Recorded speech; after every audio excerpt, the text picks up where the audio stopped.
Shalom Israel, Shalom, Shalom. Brother Naquam, watchman for Israel, coming back at you with these precepts. And another cold cut, giving, of course, our honor and our glory to Yahweh. By Shema Mashiach, like Yahweh, double honor to the elect elders of the house of David, that's been in this truth for decades and decades, patiently waiting for the second coming of Mashiach, like Yahweh. A hearty, mighty shalom to all of the mighty men of the Most High God who are out there in the highways and byways, pushing this truth, magnifying the ministry, presenting their body as a living sacrifice, and enduring all things for the elect's sake. Shalom, shalom. Shalom to all of the men that may not be out there in the highways and byways as of yet, but they're working on it. They're getting built up in the spirit. They're praying, they're fasting, they're studying. They're being diligent and abounding in the work of the Lord. Shalom, shalom. Shalom to all of the Aquath out there, the sincere sisters out there, holding it down in households, reverencing their husbands, being submissive and diligent, and moving in the spirit of our righteous foremother. Shalom, shalom. And shalom to everybody tuning in live.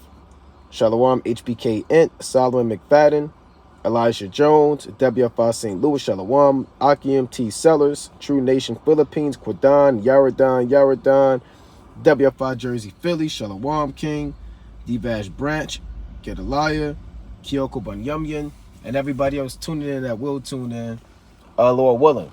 Right, and happy feast of memorial blowing of the trumpets. Right, the memorial of the blowing of the trumpets is currently in action. It's currently in play through the spirit and power of Yahweh Bashmi Awashai, charging Akim wa Akwat to be mindful of the trumpets, what the trumpets mean, how the trumpets play major role in prophecy, what they mean for the servants of the Most High, for the gathering of the flock, and everything that has to do with in righteousness. So, you know, brothers, be mindful of that through the spirit and power of Yahweh Bashmi Awashai to keep this feast day in sincerity and in purity. So let's go to the book of Psalms, chapter 73.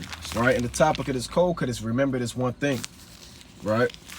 As this world begins, it's like, and I was already there, go back to it. As this world begins to vanish away, and as times wax old, brothers have to be mindful of this one thing. And that one thing is not, right? That one thing is to not envy the wicked. Do not be envious of the wicked. Do not desire this world and the things that this world has for you, but desire the spiritual things, the kingdom of heaven and everlasting life and the kingdom to come, or the world to come. Right? And I want to go through Psalms chapter 73. It's probably one of my top 3 favorite Psalms, right? Documented. So this Psalms chapter 73 and 1. Truly the Most High is good to Israel, even to such as are of a clean heart. Right? A clean heart is somebody that's sincere, whose mind isn't defiled, who isn't meditating on sex and folly and vanity and wickedness and deception and grudges and madness. The Most High is good to those brothers and sisters who have a clean heart, right? A mind that's not defiled, a pure mind. Like the Lord said in Jeremiah, right, chapter 4, right, quick precept. So you're wondering why you're receiving judgments and things are befalling you. Peradventure, you may not have a clean heart, right? You may not have a clean, you may not be clean in the flesh, right? Because the flesh is corruptible, but your heart has to be pure and sincere with the Most High, right? So this is Jeremiah chapter 4 and verse 14. O Jerusalem, wash thine heart from wickedness, that thou mayest be saved. Right? How long shall thy vain thoughts lodge with thee?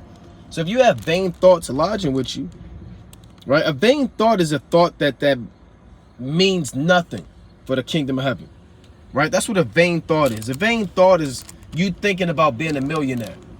You thinking about taking over your company and having it last for 50 more years. You building a future banks and you want to build your own army in Babylon the Great, right? These are vain thoughts. You know, you want to get 1,000 wives before America's destroyed. You're seeking vain glory. How long shall vain thoughts lodge with thee? Right? So you have to have the spirit of having a clean heart and a clean mind. And, you know, your thoughts should be focused on the kingdom. Self-examination is pivotal, right? Thinking about the judgments of the Most High. Remembering the years of the right hand of the Most High. These are the things that should be on your mind constantly 24/7. Right? So let's go back to Psalm 73. Right? Reads, truly God is good to Israel, even to such as are of a clean heart. But as for me, my feet were almost gone, my steps had well nigh slipped. For I was envious at the foolish when I saw the prosperity of the wicked. So David is about to give you an account of what we say now in the world, where he was almost caught tripping, man. When he saw how the wicked lived. It reads, for I was envious at the foolish when I saw the prosperity of the wicked. And that's a spirit that can fall upon Jake, man. Right? You may not have what the wicked has, what this world has. You may have to catch the bus, man. Your car might not be a 2022, 2023, new car, man. Right? You might not have these houses. Right? Some people got jobs where they got to deliver packages, and they dropping these packages and boxes off at these, mansions and these nice houses, and they got to go home, and they got this 1 bedroom, and they got a studio, and they kind of start having these thoughts, man. Like, I should have that. How come they can have these things? I'm in the truth. And they're off, man. How come the Lord is blessing them with these materialistic and this peaceful, restful life, man? And I have to work and I have to stress. And David, that spirit almost hopped on David. And that's a spirit that can hop on any one of us, man. It's and even Ezra, when you go to 2nd Ezra, I'm not going to get it for sake of time, the 3rd chapter, Ezra had that same spirit, 3:29 on down. He said there are impieties without number, man. And he went here to and fro through Babylon and saw the wealth of those Babylonians. And he started to ask the Most High, well, how come these wicked get to live better than the righteous? If we're the ones keeping the commandments, if we're the ones praying, studying, fasting, going out, doing the work, how come we can't have what they have in this life? All right, let's read this again. Right, this is a precept I want to get. Let's go to Proverbs chapter 24. And you got to watch that spirit, man. Right, you got to watch that spirit. This is Proverbs chapter 24 and verse 1. It reads, be not thou envious against evil men, neither desire to be with them, for their heart studieth destruction. Right? For their heart studieth destruction, and their lips talk of mischief, man. So you can't sit there and envy the wicked, man. And you're secretly craving to have the car they have, to have the position they have, right? They might be like a CEO or, a director of operations or some type of title of prestige in the world, and you're just craving that. I gotta have that. I gotta have what they have. Now you're working all these hours. Now you're working on the Shabbat. Now you're not praying as much. You're just giving your all to the world. Because you're seeing that what this world has. You're trying to be comfortable here. You wasn't sent here to be comfortable. What scripture says that Yahweh, Blasphemy, sent the children of Israel to rest, to find comfort, to seek relief? It's not in there, man. Right? And the brother put a good precept, Ecclesiasticus chapter 9 and 11. Envy thou not the glory of a sinner, for thou knowest not what shall be his end. Right? You don't know what's going to happen to these guys, man. Right? A lot of this wealth they got was off of what? Blood money. And it is off of blood money. And it's through robbery. The Lord said in James chapter 5 that their riches are kept back by fraud. A lot of stuff that you're looking at that these people got, they had to sin to get it. Straight up and down. They had to sin to get it, man. They had to break the Sabbaths. They had to compromise their integrity. They had to violate the laws and the statutes and the commandments. Right? The brother good precept, 2nd Ezra chapter 14 and 14. Let go from the mortal thoughts. Cast away the burdens of man. Put off now the weak nature. That's right, man. A lot of these people had to go off, man. Some of these guys had to do sodomite acts. They had to coon, they had to sell. Hey, there's a lot that comes with making it in this world, man. I'm sure we all know. There's a lot of wickedness that you have to do. A lot of soul selling. So you're really, and David's giving you the inside glimpse of his mind for a fraction of time when he saw the wicked. And David checked that spirit. Let's go back to Psalm chapter 73 and read it. Right? Psalm chapter 73 and verse 2. But as for me, my feet were almost gone. My steps had well nigh slipped. For I was envious at the foolish when I saw the prosperity of the wicked. For there are no bands in their death. Slack it. For there are no bands in their death, but their strength is firm. They are not in trouble as other men, neither are they plagued like other men. So these devils, man, their strength is firm. They're constantly building companies, businesses. It seems as though just when you thought that, America was over, they're saying unemployment rate, right, is finally decreasing. There are more jobs back, right? People, you see these Edomites buying things. You see companies growing. You see construction work being done on the roads. It seems like this place really isn't going down, man. See new projects and skyscrapers being built and estimated time of completion 2025. And, you're watching this place kind of continue. You see these Edomites live good, man. They got places that you can't go to. They got gated communities. These Edomites, like I said, I know these areas, man. And their doors are unlocked. Windows are rolled down. Windows are open. Some of these Edomites' doors are open all day, all night, man. Other Edomites kind of walk in, open, get stuff from the fridge, kind of leave it open. They walking outside at these dog parks, barefoot playing with their dogs. And I saw a lemonade stand, man. I had this one job, I had to clean houses way back when, man. And I had to clean these houses. Brothers know I had this filthy job. I had to clean these houses for these Amalekites, man. And this was a filthy, dirty job. This was years ago, man. And these Edomites live good, man. They got lemonade stands. They got stuff you see only on TV. They got waterfalls and fountains. They live good, man. They live good in this life. And then you got Jake, man. You live in check to check. You got your gas and electric bill. You got insurance. You got taxes. They taking out your check. Right? You got some Jakes that got to pay child support. Child support is destroying your money, your finances. Right? You got to pay gas to get to work. You're traveling 35, 40 minutes to get to work. You got to catch a few light trains, maybe a few buses. You're working, 50, 60 hours a week trying to make ends meet. Your car might break down. Then you got to get it fixed and it might break down again. There's always something going on in this captivity. Let's read this again. Psalms chapter 73 and verse 4. For there are no bands in their death, but their strength is firm. They are not in trouble as other men. Who is the they? The Edomites and the other nations. They are not in trouble as other men. Who's the other men? The Israelite men. They don't get pulled over. Hey, these Edomites get pulled over and they get out the car. Before Esau get out the car, the police. You've seen it. Let that happen to you. Let you get pulled over. These Edomites get out, slam the door, and say, well, what are you doing, buddy? Who do you think you are? And these guys be wrestling with the police, man. They be having knives in their hand. They walk up to the police car. Can you do that? Next time you get pulled over, get out the car first. Slam the door and say, what are you doing, buddy? They're not in trouble like you, man. A lot of these Edomites, they get away with anything.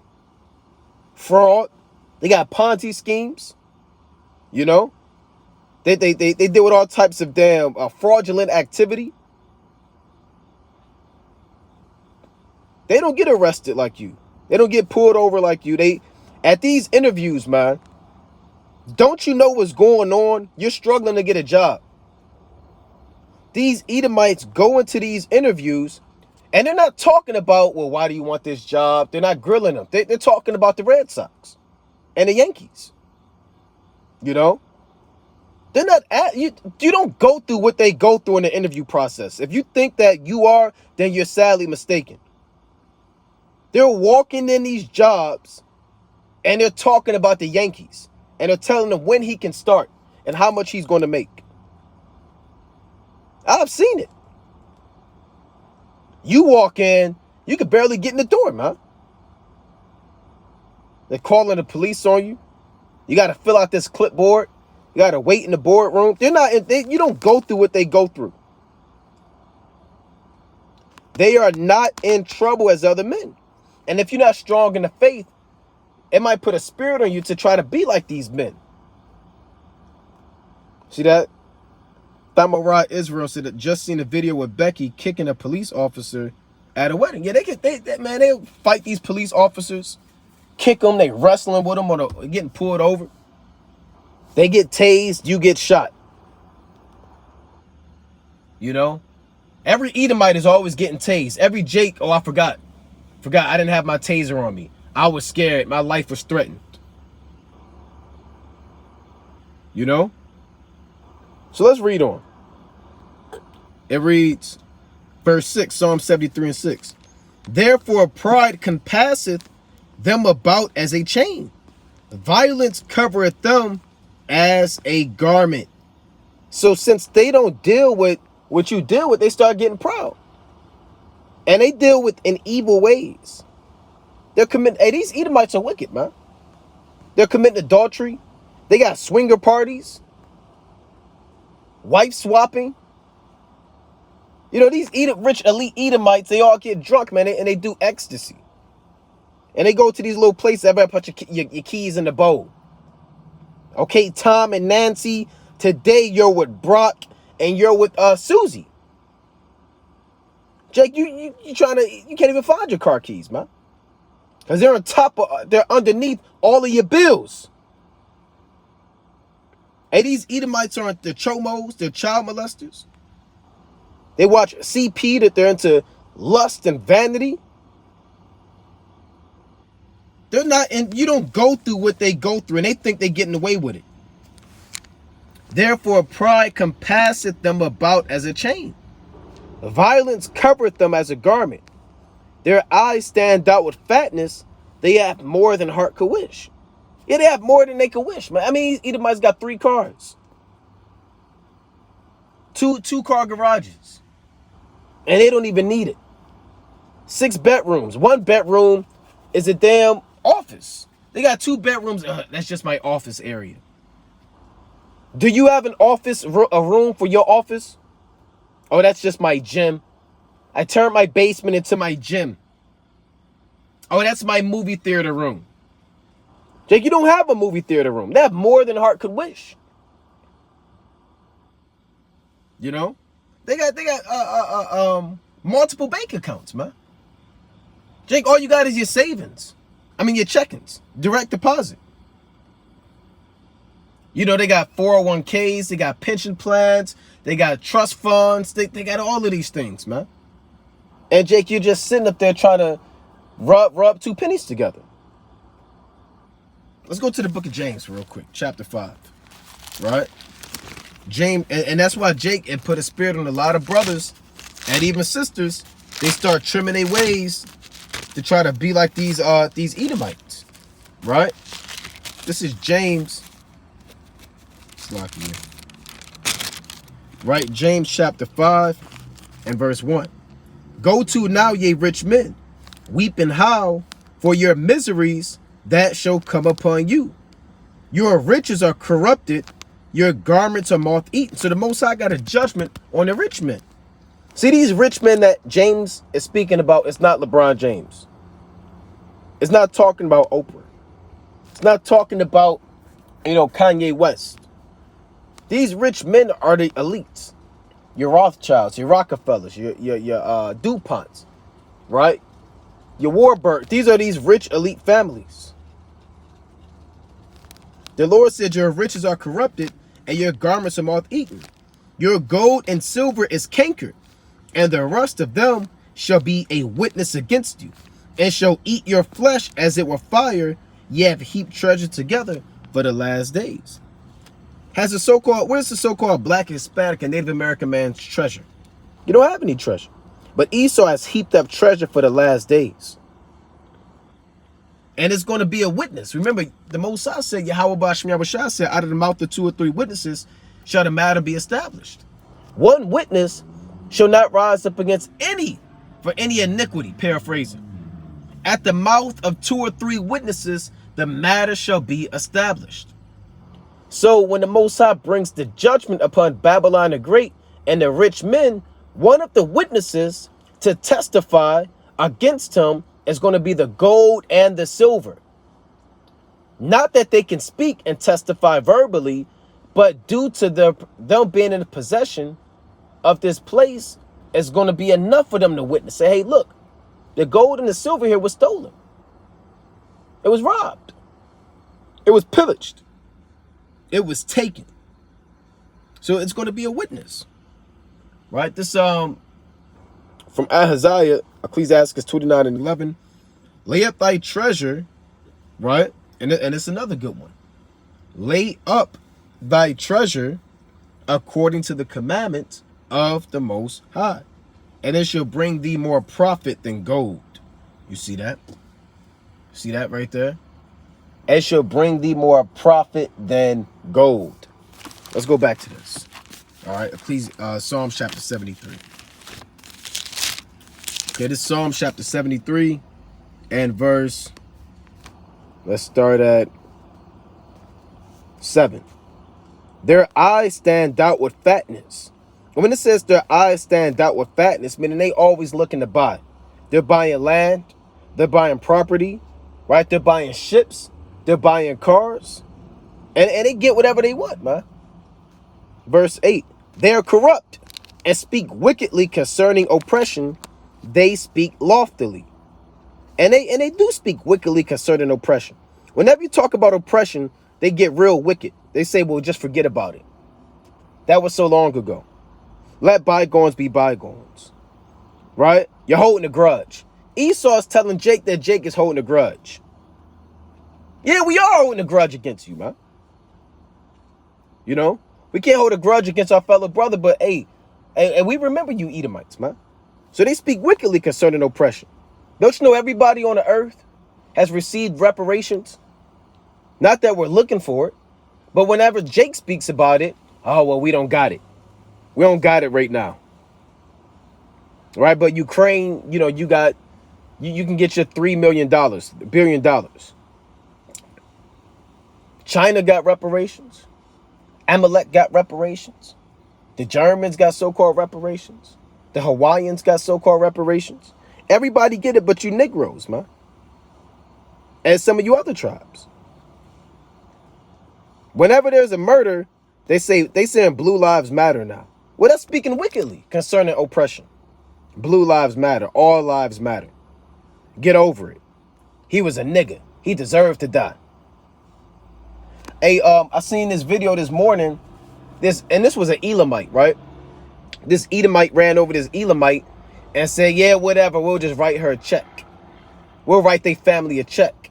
And this guy kept driving. It was a hit and run. He was a police officer, man. It was recorded. The audio was on the body cam footage. She said, yeah, she was a nobody.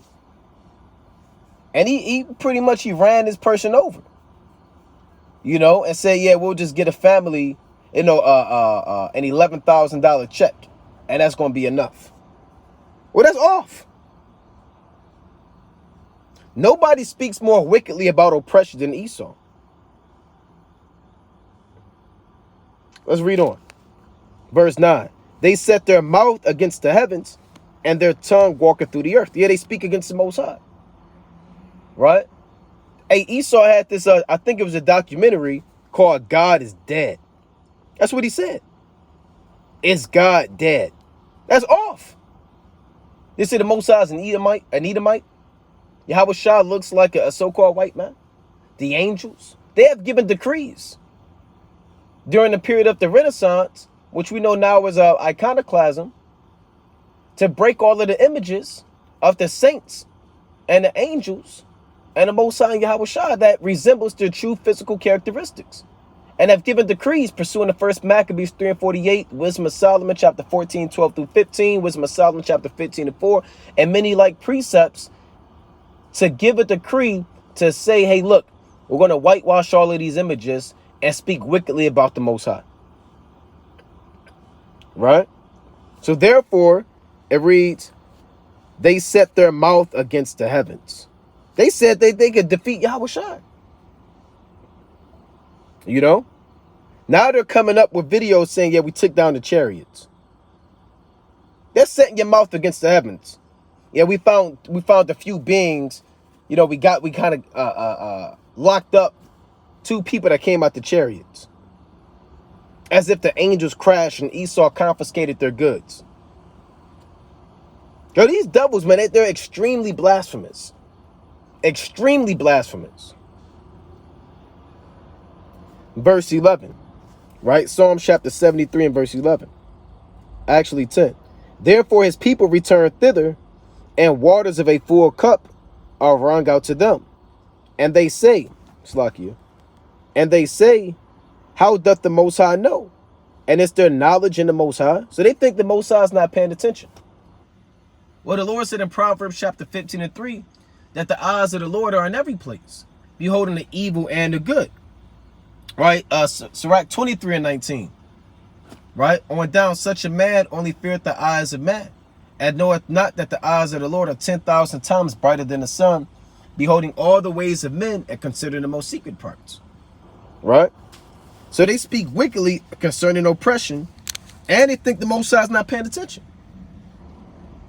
Let me get this in Psalm chapter 55. Right? So they really, a lot of these rich elites, believe it or not, they think that the Most High is with them. They think, yeah, the Most High is no longer dealing with his people. He's no longer with them. He gave us power over them. You know, they're constantly going back and reading the blessing that the Lord gave Esau, and they're you know, sticking to it. Here's the book of Psalms, chapter 50 and verse 20. I'm going to start at 19. Thou givest thy mouth to evil, and thy tongue frameth deceit. Thou sittest and speakest against thy brother. Thou slanderest thine own mother's son. That's what Esau does. They slander their own mother's son. Who's our mother? Rebecca. How do they slander us? By bearing false witness, saying we're thieves, liars, savages, goons. We're nobodies. And we the saints of Yahweh B'Shem Yahushua. They always paint us in a negative picture. We're always thugs and athletes and gangsters and niggas, man. So we have been slandered. This is the biggest account of slander in the history of man. The slander from Esau concerning his brother. Verse 21.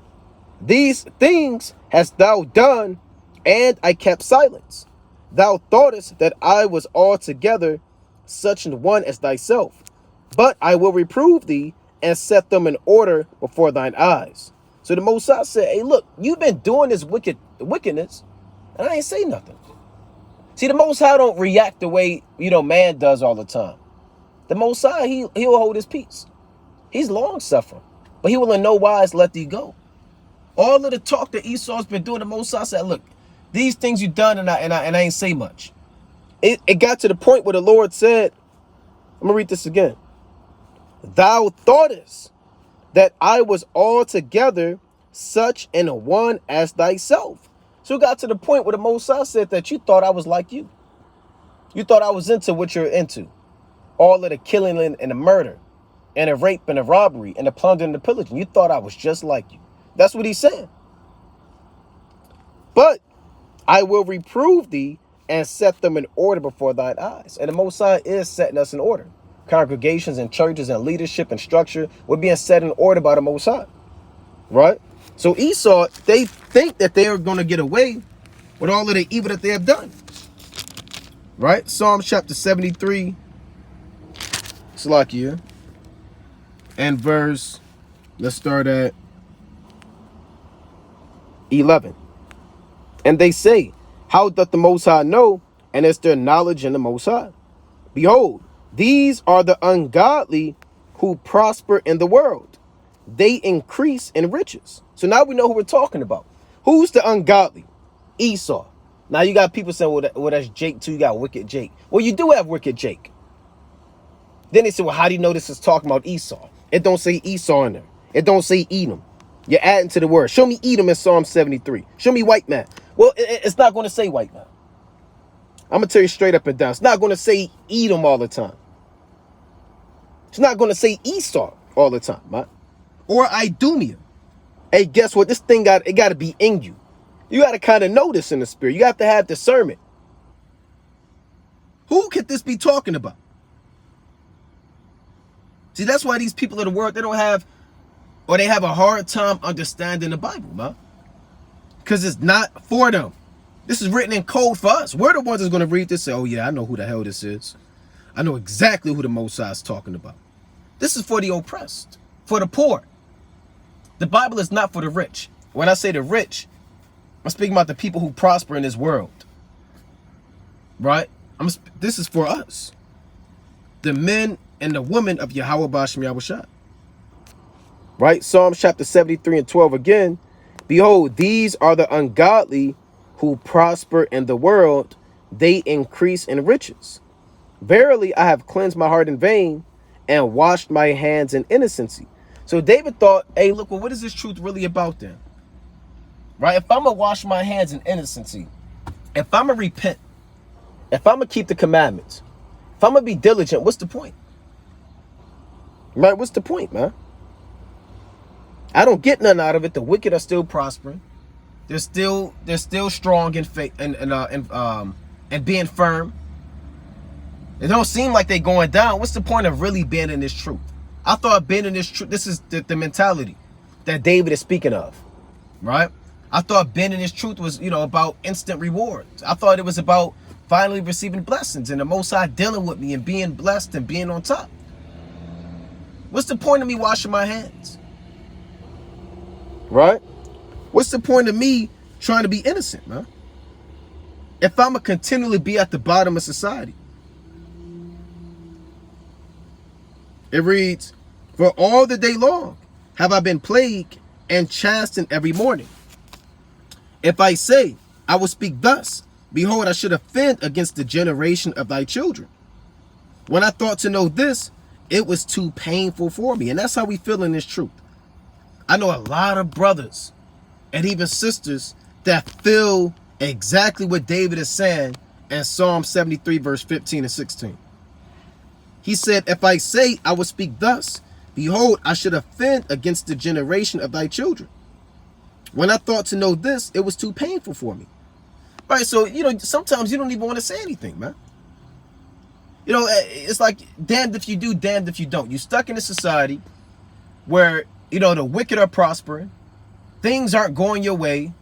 You always dealing with real life problems, health issues, financial issues, bills and rent, and you falling behind. Then you got to catch up and you got to ask somebody for money. And you're like, well, damn, man, what's the point of really, serving the Most High if I'm going to constantly be vexed? Then if I want to tell people the truth and I want to speak about it, nobody wants to hear it. They'll be offended. You want to tell somebody about the truth and speak about Deuteronomy 28 and break the scriptures down. You kind of apprehensive about it because you don't know how they're going to take it. They might get offended, man. You might be reluctant to speak about the truth because somebody might turn into a demon about it. What you mean God only loved me? He loved everybody. So sometimes you kind of just hold your tongue. Are you one of them black Hebrew Israelites? I don't want to hear that. I'm going to HR. So it's painful. That's why David said, when I thought to know this, it was too painful for me. So you can get stressed out, man. This is a hard life. It's not an easy road in this truth. It's not meant to be easy. But, kind of reinforce, it's not easy, man. And it's not easy mentally. It's draining at times. It's draining at times, man. It beats you down at times. That's what David is saying. You're mad at times. That's Deuteronomy chapter 28 and 34. That's part of the curses. So shalt thou be mad for the sight of thine eyes, which thou shalt see, paraphrasing. So it kind of beats you down, man. And that's when you don't consider the latter end. If that's all you consider, you will be depressed. And you will try to be like the wicked. And you will go to happy hour with your coworkers Friday before the Shabbat and get drunk. And you will join your corporate softball league that plays baseball and softball every Sabbath. And you will hang out with Nancy at the Christmas party. And you will go back into the world and celebrate worldly holidays. If you do not remember the latter end. You have to remember the end of your enemies, man. Remember the soul. Why is Esau really prospering? Why is he really in power? What is his purpose? See, people who struggle with envying the wicked forget the purpose of the wicked. The purpose of the wicked is to play the role of the wicked. And it's temporary. And the second part of the wicked is their final act is to be destroyed. So why are you envious about somebody that's about to be destroyed? That was made to be taken out. Let's go to Proverbs chapter 16. Right? Why are you envious against somebody that was made to be taken out of the way, man? What the hell you got to be envious about? It's like you seeing somebody have fun in the world. They hit the lottery, they got it all, but you forgot they had a ticking time bomb on their chest. You forgot they had a ticking time bomb on their chest. Proverbs chapter 16:4. The Lord made all things for himself, yea, even the wicked for the day of evil. So why was the wicked made? For the day of evil. It didn't say the day of salvation, the day of grace, the day of love. The Lord made all things for himself. He made the souls that are upright, the sun and the moon and the stars. But he also made the wicked just for the day of evil. Let's go to Job chapter 20. Right? Let's go to Job, the 20th chapter.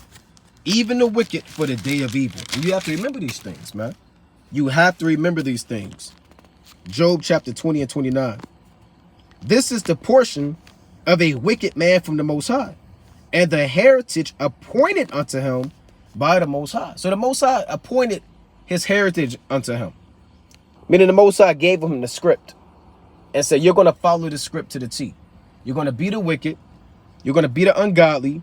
You're going to oppress the people. And then after that, you're going to go to slavery. Then you're going to be exterminated off the earth. That's your role. And there's nothing you can do about it. That is the heritage appointed unto him by the Most High. And you got to deal with it. There's nothing he can do about it. And you got to remember these precepts, man. Job chapter 21 and verse 29. Right? Job 21 and 29. Have ye not asked them that go by the way? And do ye not know their tokens? That the wicked is reserved to the day of destruction. They shall be brought forth to the day of wrath.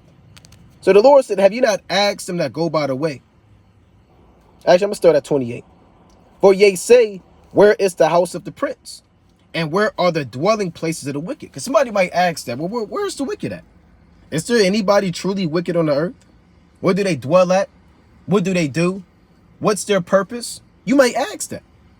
So the Most High kind of told you, have you not asked them that go by the way? Who goes by the way? The prophets, the servants of the Lord.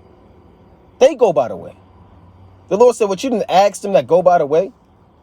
Do you not see their tokens? Do you not see the signs that they're on their way out?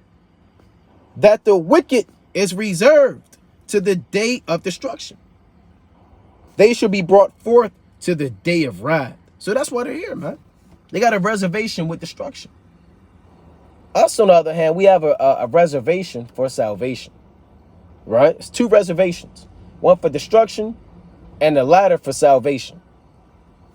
So let's go back to Psalms chapter 73. Right? Let's go back to Psalm 73. So now you know why envy the foolish and the wicked. You have to remember their latter end. Psalms chapter 73 and verse 15 again. If I say I will speak thus, behold, I should offend against the generation of thy children. When I thought to know this, it was too painful for me. Until I went into the sanctuary of the Most High, then understood I their end. You see that? David said he was caught slipping. He almost was envious at the wicked until he went into the sanctuary. What is the sanctuary? The temple. The house of the Lord. See, you wouldn't be in the spirit of trying to be like the wicked until you read the scriptures. So you understood their purpose. Until you've read, Romans the 9th chapter, right? Until you've read, Job the 20th chapter, the 18th chapter, the 14th chapter, the 21st chapter, the 24th chapter, right? Until you've read Jeremiah the 49th chapter, Obadiah, right? Until you've read these accounts, there's no way you would be envious at the wicked, because you would know their purpose and why they were set up, right? You would know that whole deal. That's why he said, until I went in the sanctuary of the Most High, then understood I their end. Because they don't tell you their end in Babylon the Great. Nobody thinks that he has an end. They're making movies about the year 2400, right? What will happen 3,000 years from now? Forever and eternity, to infinity and beyond. So a lot of people don't think that this place has an end. But the Most High tells you that, hey, very well, your job has an end. Your corporation you work for has an end. Your car has an end. This economic system has an end. The economy in general has an end. The lives of the wicked, it has an end. It has an end. And you must remember that. Whenever you see this stuff and you're getting stressed out, anxious, you're dealing with these spirits of worry and anxiety about the material things of this life, remember, it has an end. Psalm chapter 73 and verse 17. Until I went into the sanctuary of the Most High, then understood I their end. Surely thou didst set them in slippery places. Thou castest them down into destruction. So they ready to fall. How are they brought into desolation? As in a moment, they are utterly consumed with terrors.